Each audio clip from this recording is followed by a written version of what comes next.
Hello everyone, good morning. সকাল সকাল ঘুম থেকে উঠে পড়েছি। উঠে আগে চাটা বসিয়ে দিয়েছি। কড়া করে 1 কাপ চা খেয়ে কাজে লেগে পড়েছি।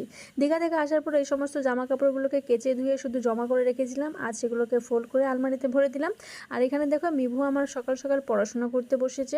বেশ কয়েকদিন থেকে স্কুল যাচ্ছে না, তাই অভ্যেসটা যাতে না ছুটে যায় সেজন্য আমি একটু বাড়িতেই পড়াশোনা করাতে বসাচ্ছি। দেন লাঞ্চ আজকে করেছি আমি সব রকমের ভর্তা। এখানে কাঁঠালি বীজ ভর্তা, আলু ভর্তা আর কচু ভর্তা, অল ভর্তা, সব রকমের ভর্তা করেছি, তাও আবার সিল পাটাতে। সাথে আছে আগের দিনের যেটা মাটন ছিল সেটাকে একটু গরম করে নিলাম। আর এখানে করেছি আমি মুসুরি ডাল পেঁয়াজ লঙ্কা দিয়ে, আর সাথে করেছি একটা মিক্স ভেজ। তো এই দিয়ে হবে আমাদের আজকে জমজমাটি লাঞ্চ। তো লাঞ্চ ঝটপট সেরে নেব, তারপরে আমরা একটু বেরোবো, আমাদের একটু বেরোনোর আছে। তো লাঞ্চ করে নিয়েছি, দেন দেখো বেরিয়ে পড়েছি। আর আমরা এসেছি এখানে এক্সিস ব্যাংকে। এখানে আমাদের একটু কাজ ছিল।